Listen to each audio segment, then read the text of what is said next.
Section 2.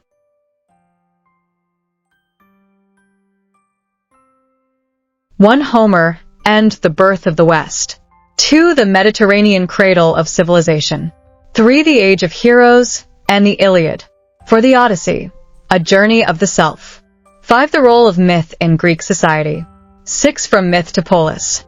7. Why Homer still matters. What you will learn in this section. Welcome to Section 2, Homer and the birth of the West. I'm your guide as we journey through one of the deepest roots of the liberal arts tradition, the epics of Homer. In this section, we'll discover how myth and poetry shaped the moral imagination of Western civilization long before philosophy or politics began. You'll explore how the Mediterranean became a cradle of civilization, what Homer's Iliad reveals about heroism, rage, and honor, how the Odyssey speaks to the soul's journey through trials, temptations, and identity, how myth served as moral education in early Greek society, how the Greek worldview evolved from myth to the birth of the polis, and, most importantly, how stories, not systems, first taught us what it means to live with virtue.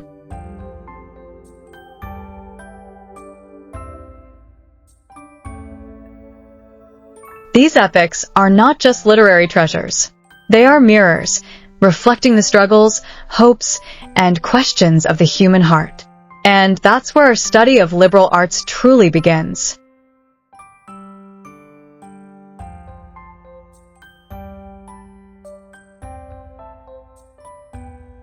Now, let me introduce your instructor for this course, Professor Soichi Nakamura. He is a best-selling author, a Columbia-educated scholar of philosophy and education, and a former top-ranked tennis champion in Japan.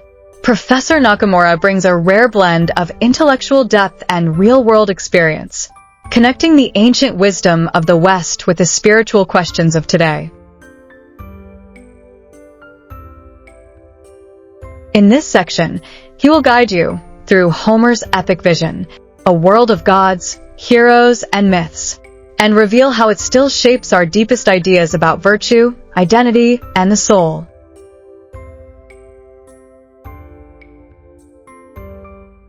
Thank you for joining me. Before there were philosophers, there were poets, and before philosophy asked, "What is truth?" poetry asked, "Who are we?"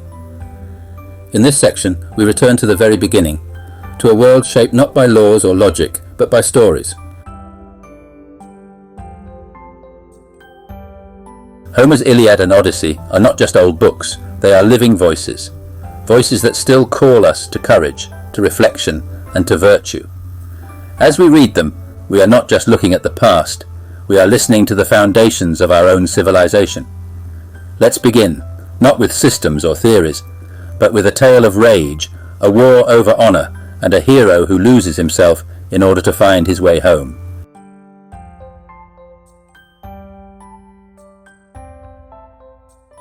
Welcome to the world of Homer.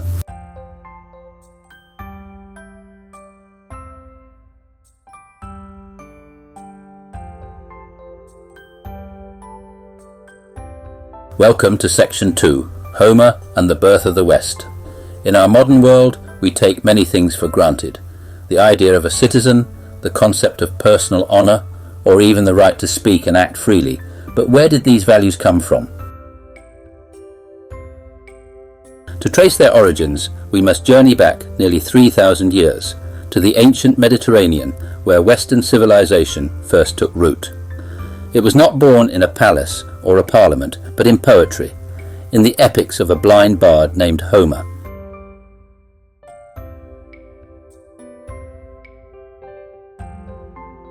His two masterpieces, the Iliad and the Odyssey, are not merely stories of war and adventure. They are foundational myths, reflections of the hopes, fears, and ideals of an emerging culture that would later become Greece. In these epics, we find the birth of critical ideas, the heroic code, the tension between individual will and fate, and the slow evolution of moral consciousness. We also see how narrative itself, the act of telling and retelling stories, helped shape the social and ethical framework of early Greek society. In this section, we will explore the world that Homer sang into being. Let us begin with the world in which they were born, the Mediterranean cradle of civilization.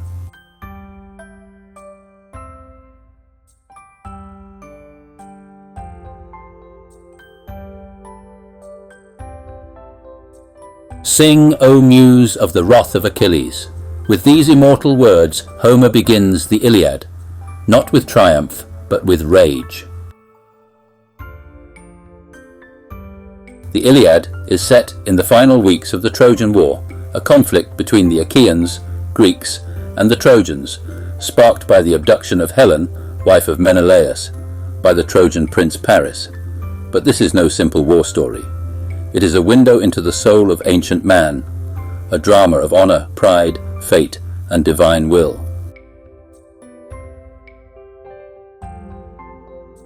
The Wall of Heroes. At its heart stands Achilles, the greatest warrior of the Greeks, swift, proud, and nearly invincible. But his wrath, menace, drives the entire poem. When Agamemnon, the Greek commander, dishonors him by taking his prize, Briseis, Achilles withdraws from battle. You shameless cur! I swear a day will come when the Achaeans shall miss Achilles. Achilles to Agamemnon, Iliad, Book 1. His absence causes ruin. Patroclus, his dear companion, dies in his armour. Achilles' grief is immeasurable. His rage returns, now doubled, and it consumes Hector, the noble Trojan prince. Yet even in vengeance humanity flickers. Honour the gods, Achilles. Pity me in my own right. Remember your own father. Priam to Achilles, Iliad, Book 24. Old Priam begs for Hector's body. Achilles, finally moved, relents. Two enemies, king and killer, weep together. This is the moral apex of the Iliad, compassion born of shared mortality.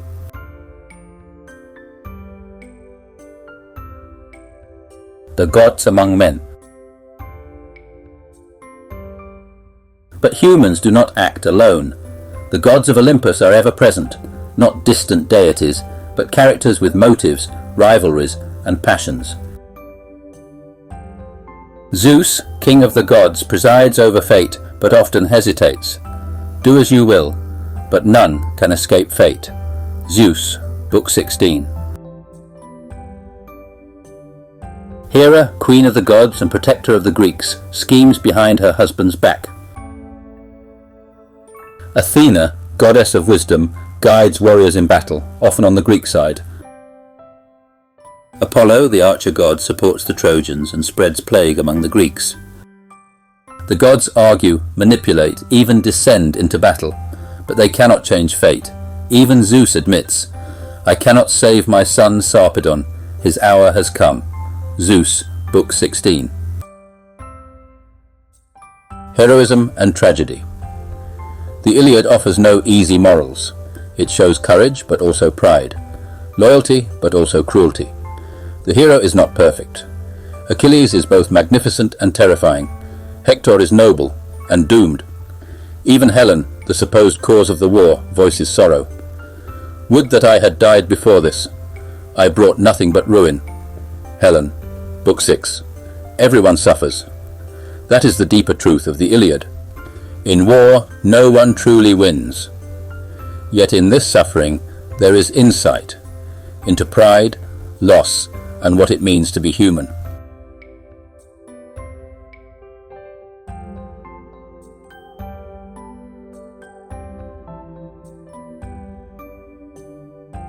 (4) The Odyssey, a journey of the self. Tell me, Muse, of the man of many ways who was driven far journeys. So begins the Odyssey, not with rage, like the Iliad, but with wandering. If the Iliad is a tragedy of war and pride, the Odyssey is a meditation on identity, resilience, and return. At its heart is Odysseus, king of Ithaca, not the strongest of warriors but the cleverest. His journey home takes 10 years, during which he faces tempests, temptations and trials that test not just his body but his soul. The sea as mirror of the self. The sea in the Odyssey is not just a setting. It is a symbol of the unknown, the unstable and the unformed. Odysseus must navigate not only waves but inner storms, pride, desire and doubt. He faces the Lotus Eaters, who offer forgetfulness, the Cyclops, Polyphemus, a brute without reason or law, Circe, the enchantress who turns men into beasts, the Sirens, whose song tempts him to abandon his purpose, Scylla and Charybdis, monstrous embodiments of unavoidable risk, Calypso, who offers him immortality in exchange for forgetfulness of home. Each encounter is a moral trial. Each danger is a mirror. So I spoke, and they cried aloud and tore their hair, but they obeyed. Odysseus, on choosing to pass Scylla, Book 12. Unlike Achilles, Odysseus does not conquer with strength. He survives with cunning, and by learning restraint. He blinds the Cyclops not with brute force, but with wine, lies, and timing. He listens to the Sirens, but has himself tied to the mast. These are not feats of arms, they are feats of self-mastery.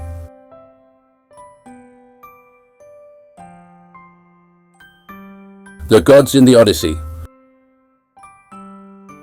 Where the Iliad showed gods as proud and often petty, the Odyssey reveals their guiding hands with more nuance. Athena serves as protector of Odysseus and symbol of wisdom. Odysseus, master of schemes, your mind is as sharp as ever.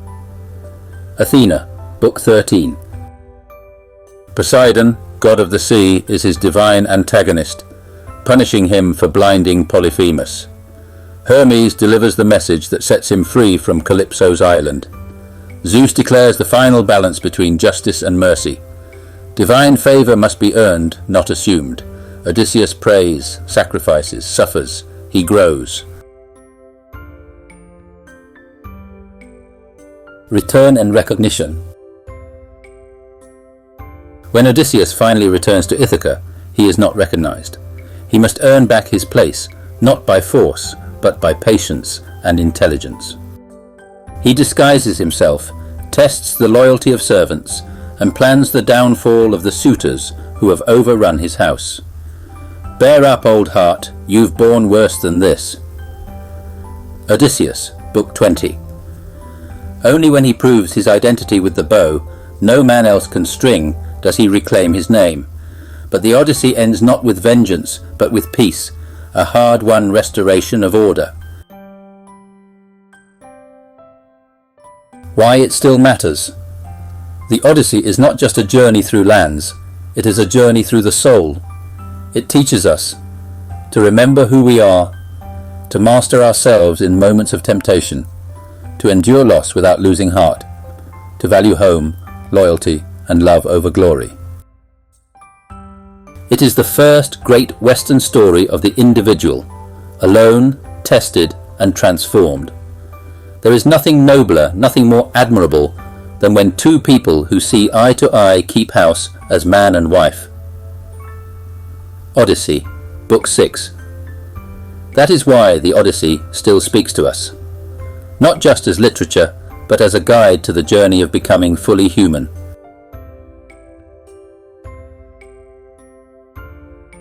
Five, the role of myth in Greek society. In ancient Greece, myths were not fiction. They were the operating system of the culture, a shared language that shaped the moral imagination of an entire civilization. Before constitutions or written laws, it was myth that taught people how to live, how to die, and how to live with each other. Greek myths answered the timeless human questions. Who are we? Why do we suffer? What makes a life worth living? And they did so not with commandments, but with characters, divine and human, whose actions carried deep meaning. The gods as moral teachers. The Olympian gods were not distant creators. They were imperfect, emotional, and deeply involved in human affairs, like mirrors of human nature, but magnified. Zeus, the king of the gods, often stood for justice and cosmic order, as he warns in the Iliad, "Even the mightiest fall when pride blinds their heart." Apollo, the god of music, light and prophecy, was a symbol of balance and clarity. He struck down the impious, but also inspired poets and healers. Athena, goddess of wisdom and war, was the divine strategist, helping Odysseus not because he was strong, but because he was clever, self-restrained, and morally tested. Ares, god of war, represented not just conflict, but uncontrolled aggression. The Greeks knew that violence without wisdom leads to ruin. Aphrodite, goddess of love, showed that beauty can be both a gift and a curse. Her influence reminds us that desire without discipline destroys character.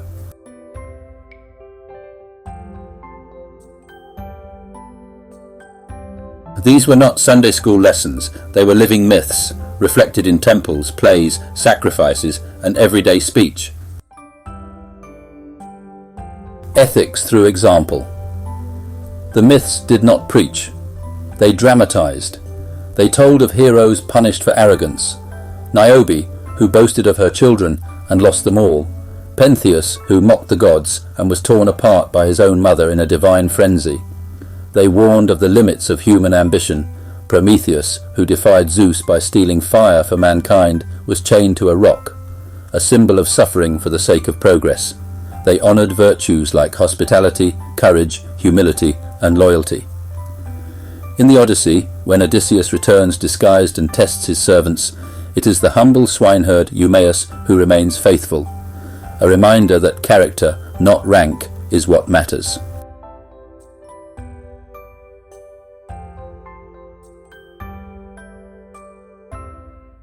Myth as the first moral education. In a world without schools or psychology, myth was education. It shaped conscience not by formulas, but by feelings and images. Every child knew the story of Icarus, who flew too close to the sun, not because it was in a textbook, but because it lived in their imagination. He soared beyond measure and paid the price. In this way, myth gave people something more powerful than rules, moral memory, a shared imagination of what virtue looked like, and what happened when it was lost.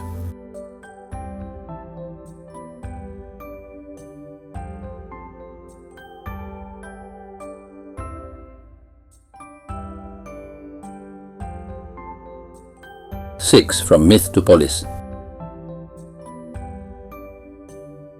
At some point in history, a quiet revolution began in the Greek world. The age of heroes and gods gradually gave way to a new age, an age of citizens and laws. But this transition was not a clean break, rather it was a transformation. The ethical imagination shaped by myth did not vanish, it evolved. From divine rule to human responsibility. In Homer's world, power belonged to kings favoured by gods, but in the archaic and classical periods, Greek communities began to experiment. Could free men, not divine kings, rule themselves? Could law, not myth, govern justice? Thus emerged the polis, the Greek city-state, a radical new concept in human history. For the first time, ordinary citizens were expected to debate laws, take part in courts, bear arms in defence of their city, take responsibility for public virtue. As Pericles would later say, our constitution is called a democracy because power is in the hands not of a few, but of the many. The memory of myth remains, and yet, even in the rational, political world of Athens or Sparta, myth did not disappear. The agora, where citizens debated, stood in the shadow of temples to Athena or Zeus. Public festivals like the Dionysia still dramatized moral questions through tragic myth. Children learned not from textbooks, but from epic poems that told them who they were and who they ought to be. Even the structure of the Greek calendar was based on religious festivals rooted in myth. This is key. The polis may have invented laws, but myth taught people how to feel about them. Law without memory becomes empty. Politics without moral imagination becomes cynical. Myth and the birth of philosophy. As the polis matured, a new kind of inquiry emerged. Philosophy, the love of wisdom. Philosophers like Socrates, Plato, and Aristotle were citizens of the polis, but they were also heirs of myth. They asked, can we build a just society without gods? What virtues are necessary to live in freedom? Is there a universal standard of justice, beyond myth, beyond custom? These were the children of Homer, grown into citizens, seeking, through reason, what they once knew through story. In the next and final part of this section, we'll explore why Homer's vision still matters, and how his poetic wisdom continues to shape our deepest ideals.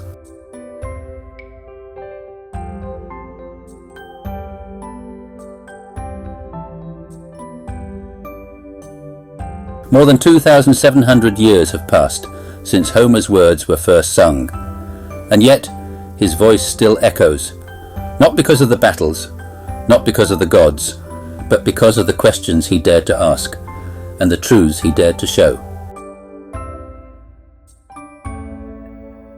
The Iliad, on rage, glory, and mortality.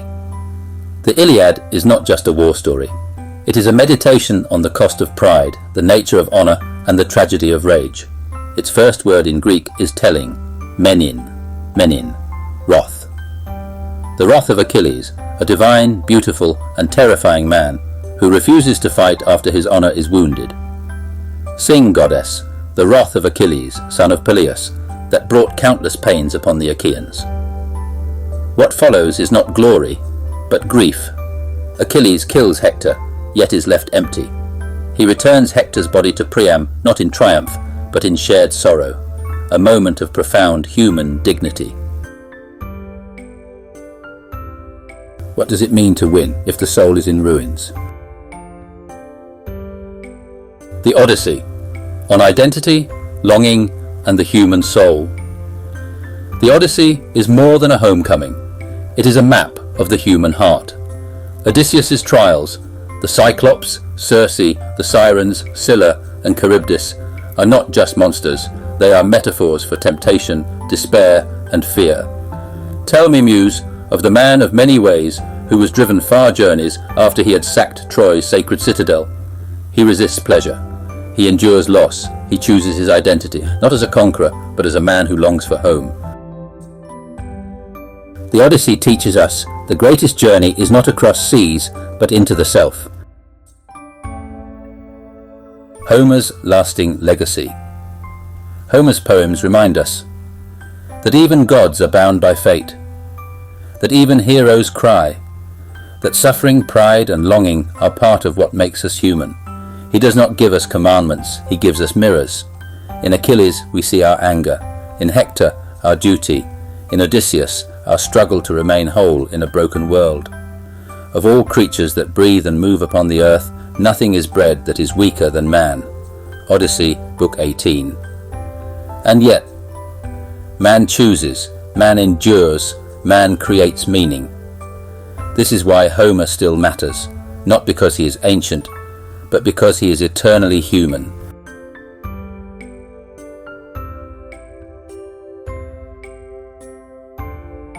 From epic to ethics, what Homer left us. We began this section with a simple question.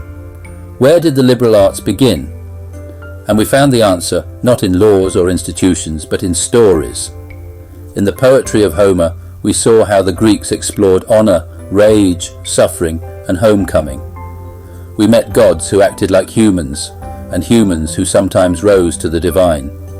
We witnessed the wrath of Achilles, the grief of Priam, the cunning of Odysseus, and the yearning of Penelope, and in them we saw ourselves. These stories did more than entertain. They shaped the moral imagination of an entire civilization. They gave early Greeks, and us, a language for courage, loyalty, desire, and loss. They taught that the human soul is complex, that virtue is hard, that the journey home, to truth, to self, to harmony, may take a lifetime. But Homer's world, for all its beauty, was still ruled by heroes and gods. It was a world of fate, of legend, of divine will. What happens next is a revolution, not of swords, but of thought. Ordinary citizens, no longer demigods, begin asking, what makes a good life? What is a just society? What is the soul? And can it be shaped? This is where philosophy begins. In the next section, we meet the thinkers who dared to ask, not just what happens, but what should happen. Not just what is heroic, but what is right. We'll follow the thread from Socrates to Plato and beyond. As the poetic becomes ethical and myth gives way to meaning, let us now cross that threshold and begin the journey into the soul.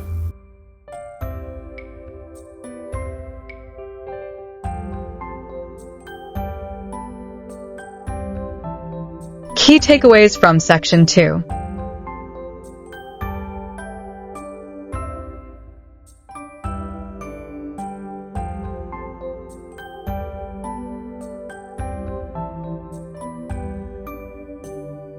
By the end of this section, you've seen that the roots of Western thought were not philosophical, but poetic, mythic, and moral. Here are the key takeaways. Homer's epics, the Iliad and the Odyssey, were not just entertainment.